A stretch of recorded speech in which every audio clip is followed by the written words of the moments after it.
mis amigos, y muy buenas noches para todos los que nos ven. Y esto es, y así llegamos hasta aquí. El día de hoy tenemos como invitado a nuestro amigo que nació en Nápoles, creció en Venezuela, es egresado de la Universidad Simón Bolívar, el ingeniero Giuseppe Nocera, que además es autor de un libro que todos deberíamos leer, Mientras dormíamos. Quienes le hablan, Eric Fuentes y mi querida amiga, compañera de lucha, la mitad de este programa, Melba Hernández. Buenas noches, Giuseppe. Buenas noches, Ari. Buenas noches, Melba. Muchas gracias por la invitación. Muy queridos ustedes. Bueno, como el tiempo es oro, vamos a comenzar, y tú sabes que el programa se llama Y así llegamos hasta aquí. Por lo Ok. que vamos a comenzar para poder entender cómo hemos llegado hasta aquí y qué papel está jugando Venezuela en todo esto. Quisiera que nos hablaras un poco, cómo más o menos una data del nuevo orden mundial. ¿Cuándo se inicia? ¿Cuánto tiempo tiene esto formándose? Bueno, es una pregunta muy interesante porque eh, digamos que en estos días he venido hablando con muchas personas, inclusive contigo, pues previo al programa, que pues todos los distintos autores en el mundo y las personas, digamos, en las redes comentan, y entonces cada uno como que toma un pedazo de la historia, ¿verdad? Y empieza a trabajar sobre él, ¿no? Entonces ahí están los que trabajan sobre Bilderberg, están los que trabajan sobre todos los temas relacionados con Rockefeller, todos los temas relacionados de gente con los Rothschild, ¿verdad? Y entonces parece como unas múltiples piezas que estaban como sueltas por ahí en el aire, ¿verdad? Ujú. Y la realidad es la realidad es que pues algo había que hacer para conectarlas todo, porque finalmente hay una gran estructura que nos gobierna y esa estructura va más allá de los gobiernos locales. Para no extendernos mucho, creo que lo más apropiado es que nosotros nos remontemos un poco, digamos, alrededor de la era industrial, ¿verdad? O lo que llaman la modernidad.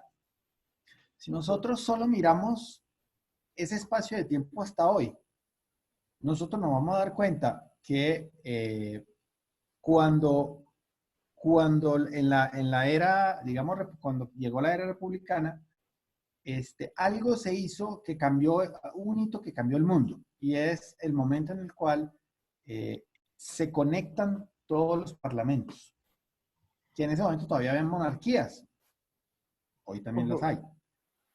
Entonces hay un esfuerzo de algunos, de unos poquitos, en tratar de interconectar los parlamentos. Entonces se forma la Unión Interparlamentaria y la UIA, por allá en Ajá, 1880 y algo.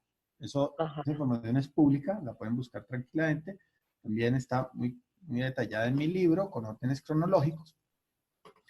Pero ese es un hito importantísimo porque esa es la primera vez en la modernidad que un grupo de personas se encarga de jalonar hacia un punto central todo lo que son los parlamentos, las decisiones, y Ajá. alinear un poquito esas instituciones. Eso para mí es la primera piedra de lo que hoy todo el mundo en boca de todo dice, el nuevo orden mundial, el nuevo orden mundial. Es que no, de nuevo no tiene nada, esto es viejo. Esto es viejo. Y orden no tiene nada, es desorden, porque pues yo le tendríamos que llamar el viejo desorden mundial, que se originó a finales del siglo XIX. ¿Sí? Muy bien, pero fíjate algo que me causa curiosidad, ¿no?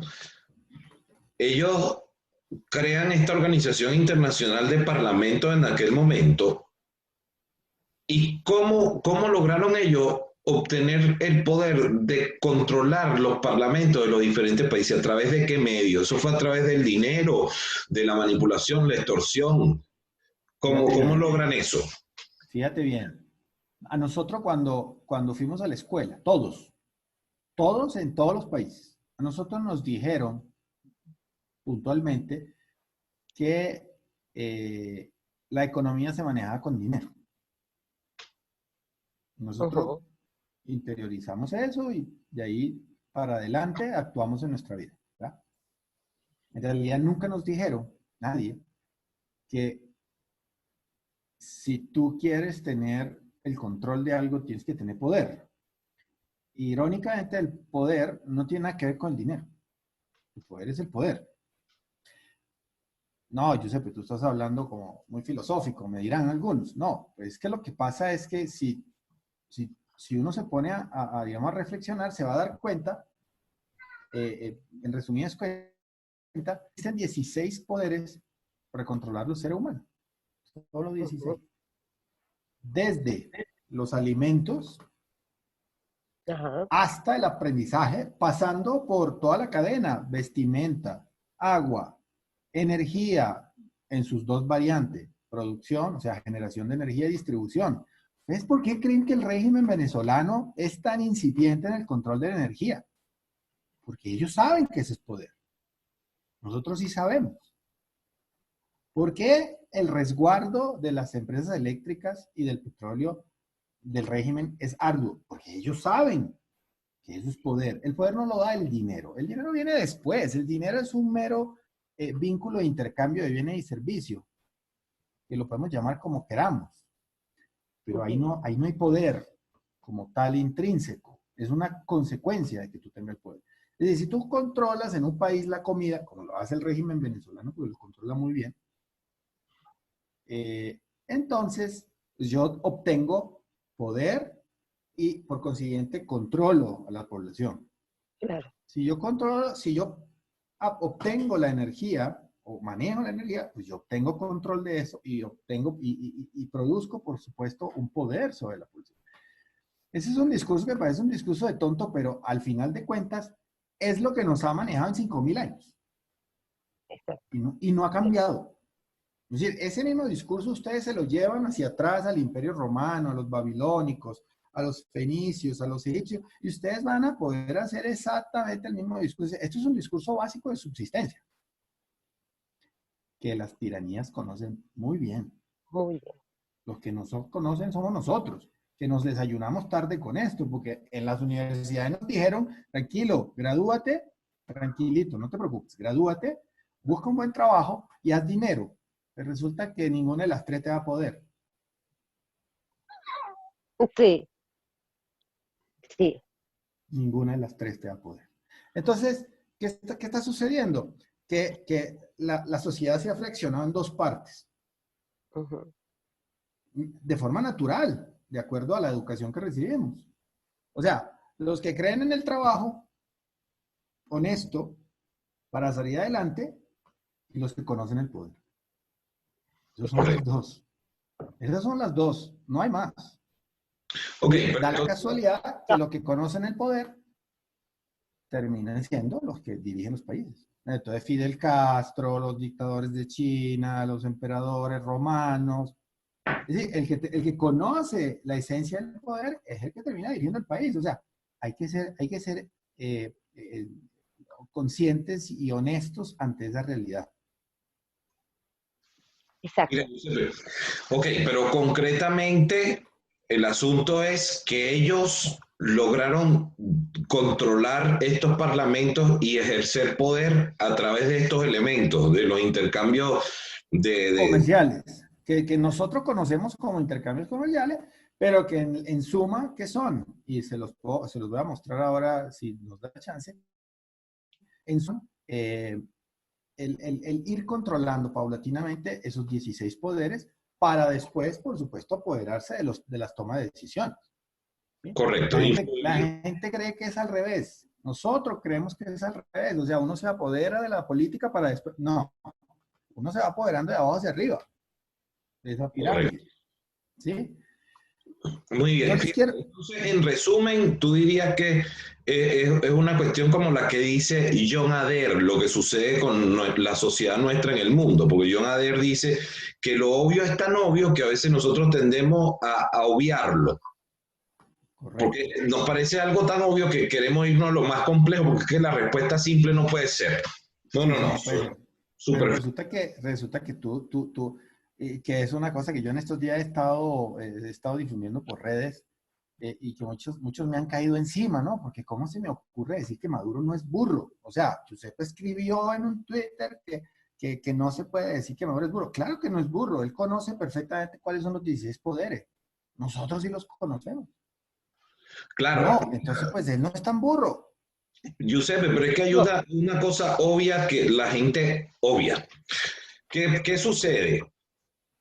Maduro llega en el 2013-14 y entonces ese señor se ha mantenido en el poder estos años y entonces la gente dice, es un burro. Entonces la pregunta es, ¿cómo es posible que un burro te sodomice, te torture, te mantenga sometido por tanto tiempo? Entonces el tipo es un burro que no es tan burro, ¿no? Solo por demostración del absurdo, esa teoría del burro se cae por sus huevos. exactamente. Ahora fíjate tú, es interesante lo que dices, porque entonces si hablamos de este nuevo poder, nuevo orden mundial, que evidentemente no tiene nada nuevo, es viejo, es un desorden, diríamos que está conformado hasta los momentos, tenemos entendido que es una pirámide. Tenemos las figuras como Bill Gates, George Soros, los Clinton, Bush, hasta la reina Isabel II.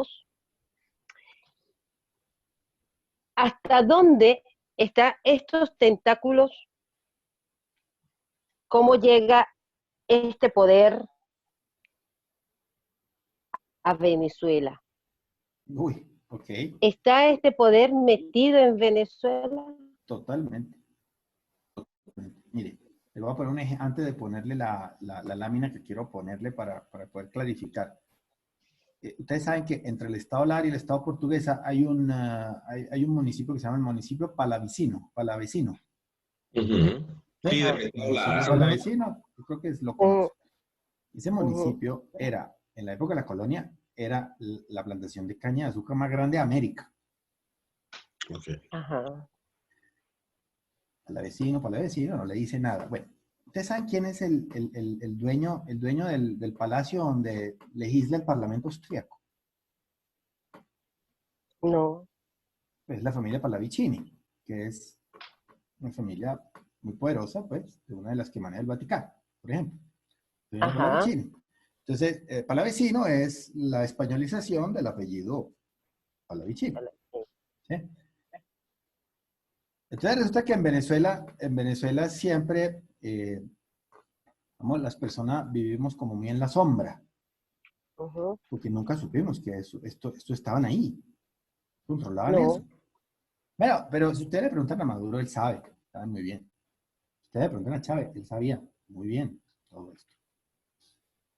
Es decir, toda esa estructura es imposible que a alguien no se le explique antes de tomarse la presidencia. Y en la presidencia se les dice que puede hacer tales y cuales cosas, pero estas otras cosas no toque, ¿eh? Ese municipio, yo les puedo asegurar a ustedes, ese municipio jamás lo va a tocar el chavismo. Por ejemplo. Un solo ejemplo. Claro, ese ¿Verdad? municipio es donde queda el Cabudare, cerca de Por esos lados. Barquisimeto. Sí, Justo en la línea entre Lara y Portuguesa. sí, allí. Unas tierras súper fértiles, unas tierras espectaculares. Ok. ¿Sí? Ellos Ajá. saben lo que es poder. Nosotros no. Nosotros nos dieron Valle Estudie y haga plata. Claro, no, A ellos, a ellos no le dicen eso, a ellos le dicen, coge tierra. claro, además que nosotros, fíjate, estamos en el año 2020 y entonces todavía tenemos esa formación en las escuelas que es justo la de los años 50, ¿no? La de Así los es, años 40. así es, Búscate así un es. empleo, quédate ahí toda la vida, asegura tu vejez, este, Así eh, es, y, así y, es. y es una realidad que hoy no funciona, pues, o sea, hoy no existen estos empleos vitalicios donde tú vas a llegar y vas a trabajar toda la vida y te vas a jubilar. Sumamente No, difícil que eso exista, porque el mundo ahora es mucho más dinámico. es cierto, es cierto. Y para cerrar el cuento del palavicino, el imán más grande, más alto de Europa vive en Milán y se llama Sergio Yaya Pallavicini y es la persona, digamos, del rango más alto del Islam dentro de Europa. Ya ustedes entonces, con eso que le acabo de decir, saben por qué el Papa nunca va a decir nada con respecto a la invasión islámica de Europa. Por supuesto. Por supuesto. Jamás. No puede, no puede porque el jefe no permite, ¿me entiendes? Porque finalmente el Papa es Vamos un empleado. a ver tus gráficas, lo que nos quieres enseñar para entender más lo que tú nos estás diciendo, Giuseppe, ¿te parece? Ahí voy. No sé si ya, Ahí si está. ya se ve, ya se puede ver. Sí, sí, Sí, ¿Ustedes están viendo mi mouse o el sí, por puntero? Sí. supuesto, sí se sí, ve. Perfecto. sí se ve. Sí. Perfectísimo, perfectísimo. Lo voy a poner acá y aquí está. Lo voy a ampliar un poquito solo para... Esta es la estructura global de control que yo defino en mi libro. ¿Verdad? Voy a empezar, pareciera desordenado, pero no, voy a empezar por los organismos conocidos, porque de pronto llegar de los organismos conocidos a los desconocidos es más fácil. Ok. Aquí está Naciones Unidas, acá en el medio. Solo el cuadrito de Naciones Unidas está conformado por más de 100 organizaciones.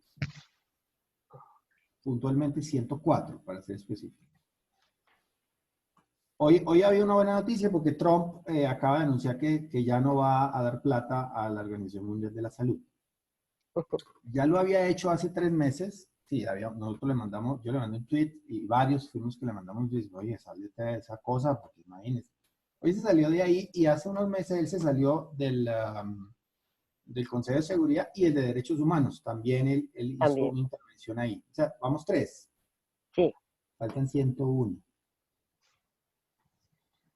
¿Ok? Tomando en cuenta de que Estados Unidos es el país que más aporta a Naciones Unidas. Entonces, este cuadrito que está aquí, y fíjense que yo lo llamo diferente, ¿no? Parece que, bueno, Giuseppe se está inventando nombres aquí. Giuseppe lo llama Sistema de las Naciones Unidas. Es que así se llama, porque la ONU es solo una partecita. Lo que ustedes conocen como ONU es una pequeña parte de eso. Ok. Pero si ustedes se van al sitio web del SNU, que es la matriz principal, así como está snu.org, pues ustedes se van a enterar de unas cositas que ustedes no se enteran en el otro sitio web, por ejemplo. Ok. Si ustedes ven, debajo de esto está el sistema financiero. Uh-huh. ¿Sí? El sistema financiero está todo interconectado con esta estructura. Mucho se habló de la Reserva Federal, mucho hablan del IMF, del World Bank y todas las conspiraciones y tal que dicen que...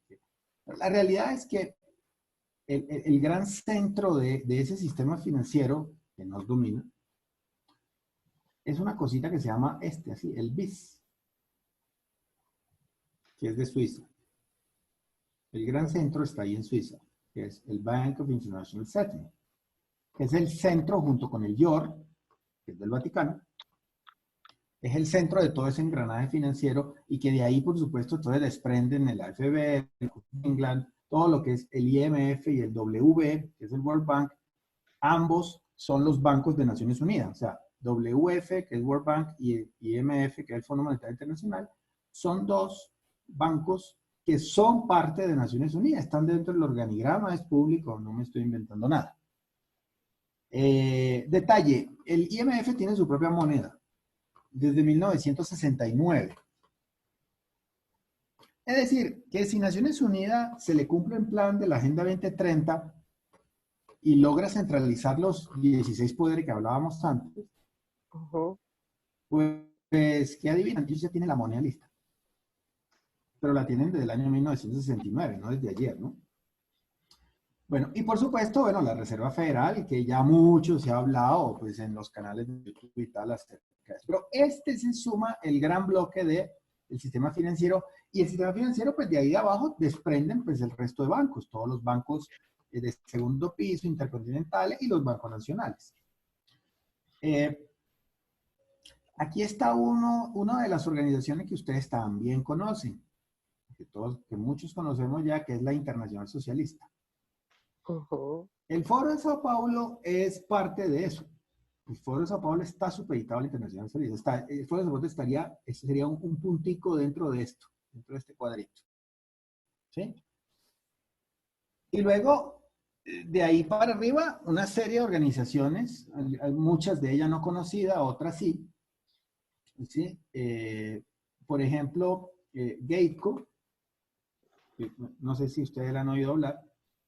No, yo no. Gateco es una organización creada recientemente, entre 2013 y 2015. Eh, Mucha gente habla de que la ONU está muy pegada a China, ¿no? Y eso es cierto, Ujú. porque a la China le prometieron que en algún momento ellos iban a centralizar la distribución de la energía eléctrica del mundo. Y entonces se crearon esta organización que se llama Gateco, ya pensando en ese momento. Ya está creada, la pueden buscar en internet, está todo ahí. Luego están todas las órdenes religiosas, ¿sí? Que no son las que están arriba, que ya las vamos a ver. Todas las órdenes religiosas del Vaticano les reportan a esto. Nos guste o no nos guste a los católicos, los cristianos, testigos de Jehová, evangélicos, etcétera. Nos guste o no nos guste, todas las órdenes religiosas están supeditadas a esto. También.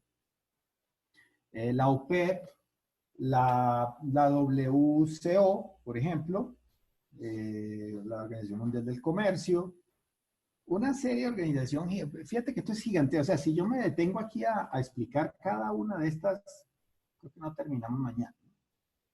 Claro. Y aquí, mira, aquí está el famoso Bilderberg. Ujú. Aquí está Bilderberg, aquí está el Club de Roma, aquí está la gente Rockefeller con el CFR, el Council of Foreign Relations, ¿verdad? Aquí está el COA, donde también Rockefeller tiene influencia, aquí está la Comisión Trilateral, ¿verdad? Y esto es todo por escalafones. Y arriba de todo, hay 4 órdenes. Que es la Orden de Constantino, la Orden de Malta, la Orden del Templo de Jerusalén y la Orden de los Jesuitas, que yo he venido tanto hablando últimamente. Ujú. Esas 4 órdenes, especialmente estas 3, la de Constantino, la de Malta y la de Jerusalén, que parecen insignificantes porque parecen más un simbolismo que otra cosa, esas 3 órdenes son un país. ¿Ok? Ellos son oficialmente un país, un estado. Ujú. ¿Ok? Con sede diplomática y sus miembros tienen pasaporte. ¿Ok? El que entre aquí, pues prácticamente, como dirían por allá mis amigos de Brasil, dirían, está más allá del bien y del mal ya. Ujú. Es decir, cualquiera que pertenezca a estas órdenes es muy difícil que lo metan preso, por ejemplo, por algo. Si se vuelve literalmente una persona que está más allá del bien y del mal, literalmente. Ajá. ¿Okay?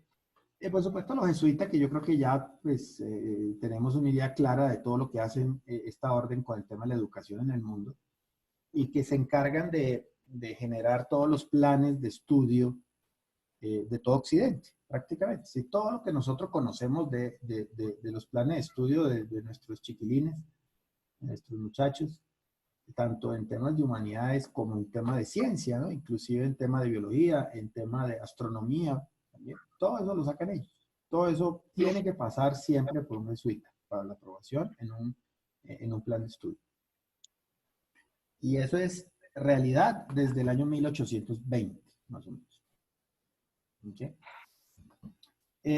Y si nos vamos más abajo del sistema financiero, pues ahí ustedes encuentran unas cosas que seguramente van a encontrar familiares. Ahí está todas las G, ¿no? G7, G8, G10, G15, G20, G24.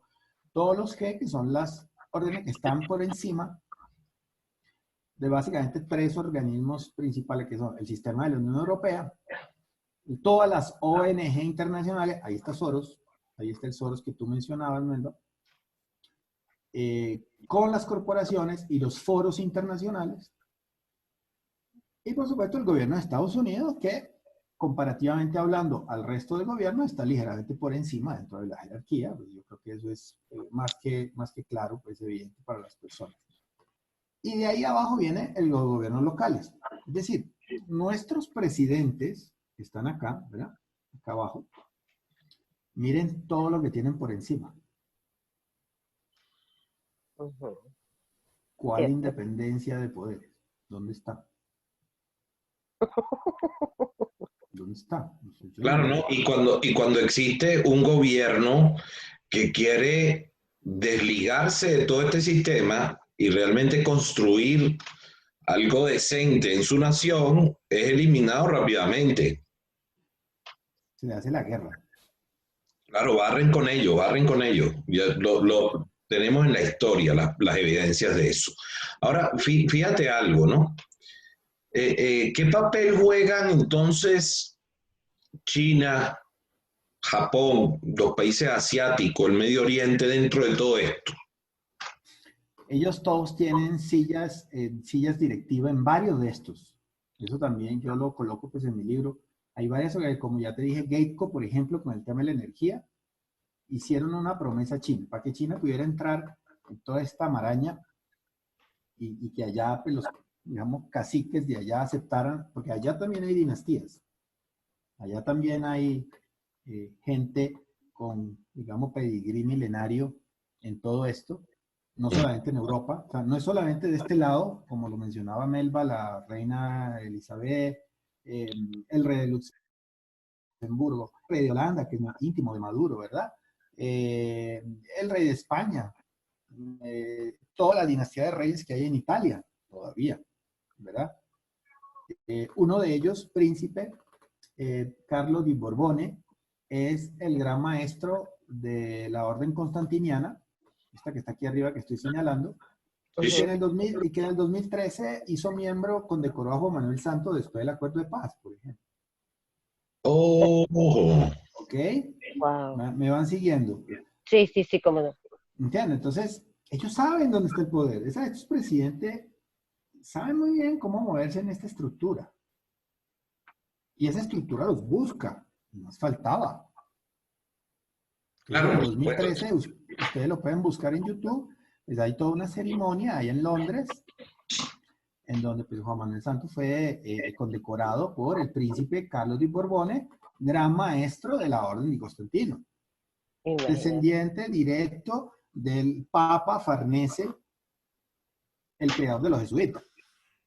Bueno, Ok. Entonces, hay que empezar a poner todo esto en perspectiva y entender que estamos en presencia de una cosa impresionantemente grande, impresionantemente antigua además. Por supuesto. total. Esto no es nuevo, esto no es nuevo, lo siento mucho para las personas que, y ahí sigue aterrizando el tema de Venezuela, que esto va a terminar rápido en Venezuela, yo no lo creo así.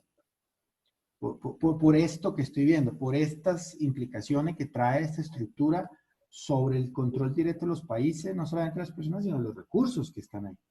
Ok, Ok, fíjate algo, para que nosotros podamos concretar por lo del tiempo del programa. Yo quisiera que nos dieras, en resumen, qué es lo que esta gente quiere lograr en los próximos 10 años.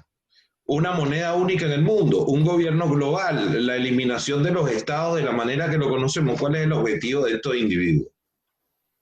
Desde el punto de vista material, ellos lo que quieren es que no existan más pequeños emprendimientos. Todo debería estar supeditado a una gran estructura global, ¿sí? Independientemente del sistema monetario o el intercambio de moneda o el vínculo que nosotros creemos para intercambiar, como dije, bienes y servicios, ellos quieren controlar todos los recursos que hay en el planeta y, por supuesto, lo que se hace con esos recursos. Entonces, comida, agua, toda la parte de medicinas, toda la parte de drogas, porque ese también es un activo en este momento. Toda la parte de la parte textil, ¿sí? Que finalmente es una tecnología. Toda la parte de energía, que ya la comentamos antes. Toda la parte de ya la vertical tecnológica, de generación de tecnología, ya sea de comunicaciones, de defensa o la tecnología asociada a la producción de las necesidades de toda la parte de salud que ya dijimos antes, agua, comida, etcétera, etcétera. ¿Sí? Y todo el control de la educación, que ya prácticamente lo tiene. Casi. Casi todo. ok. Entonces, todo eso, ellos lo quieren hacer confluir hacia un único punto. ¿Cómo lo quieren lograr? En este momento, a través de la Agenda 2030, el mecanismo operacional es las Naciones Unidas. El mecanismo de operación es Naciones Unidas. Porque Naciones Unidas, como yo lo expliqué en un programa el día 21 de marzo en YouTube, en mi canal, Naciones Unidas ya tiene todos los organismos necesarios para cubrir el control de esas 16 necesidades. Inclusive a veces tienen hasta 2 o 3 organismos diferentes que hacen lo mismo para una misma necesidad. Entonces, eso mañana solamente cambiarle el nombre. Ya no se va a llamar FAO, sino se va a llamar Ministerio de Agricultura Mundial. ¿Sí? Ya no se va a llamar ITU, por ejemplo, las comunicaciones internacionales, quien define los estándares internacionales, la ITU, que conozco bien, pues, por mi trabajo, pues, por mi trayectoria, que es la International Telecommunication Union. Bueno, la ITU es un organismo de Naciones Unidas. Entonces, mañana, pues, si se centraliza todo el tema, pues ellos simplemente le borran International y le ponen Ministerio Internacional de Telecomunicaciones. Ellos ya están listos más o menos desde el año 1960, Eric y Melba. Están listos con toda esa estructura. Ellos no lo podían hacer o implementar todavía porque no estaban los mecanismos tecnológicos, pero ya los tenemos. Ya existen los mecanismos, ya existen las criptomonedas, ya existen todo el tema de seguridad, de informática, la internet ya estamos bien, están implementando redes 5G, ya tienen la plataforma tecnológica para implementar lo que quisieran implementar en los 60 y no lo pudieron implementar por deficiencia tecnológica del momento. ¿Y quién es el instrumento? Naciones Unidas. Naciones Unidas es un operador, pero los dueños de eso están muy por detrás, por encima de Naciones Unidas y están en esa estructura, claro que sí. Ok. Bueno, vamos a hacer una cosa por cuestión de tiempo. Fíjate tú, vamos a dejar como la primera parte, que la vamos a tener que dividir en 2 partes porque está muy interesante para poder llegar a lo que queremos. Vamos a hacer un corte aquí para entonces irnos con la otra parte, que entonces es el tema, el juego, la gran jugada de Venezuela, las sanciones de los Estados Unidos, junto con ese busca que se les puso a esta narcotiranía. Perfecto. Aquí para poder editar, cortamos aquí. Me parece bien. Vamos para la segunda parte, los invitamos a continuar con nuestro invitado esta noche. Antes de que nos vayamos, yo quiero hacer una pregunta, ¿no? Giuseppe, todas las personas que integran este sistema, por ejemplo, un representante del gobierno de Mozambique, sabe que cuando entra a Naciones Unidas, sabe qué es lo que qué le está sirviendo, o va como representante del gobierno y esas personas están sin conocimiento de causa. En los mandos medios bajos muchas veces uno no se entera. Eso es igual cuando uno trabaja en una corporación internacional. Muchas veces uno ni siquiera conoce, por ejemplo, al CEO nunca. Uno trabaja en una supercorporación y uno nunca... Y de hecho uno no se entera de muchas cosas referentes digamos, a decisiones estratégicas. Entonces hay muchas personas que realmente no se enteran nunca de eso, inclusive salen de esas organizaciones, se jubilan y ni siquiera se enteraron. Pero en los mandos muy altos, pues donde hay decisiones estratégicas, tienen que saber, definitivamente.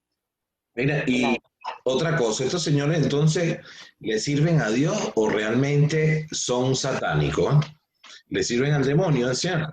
Yo creo que eso podemos dejar eso podemos hacer un programa solamente de eso. Y eso hay mucha tela que cortar. Muchacho. Eso. Bueno, vamos al corte entonces, Giuseppe y Eric, para ir con la segunda parte.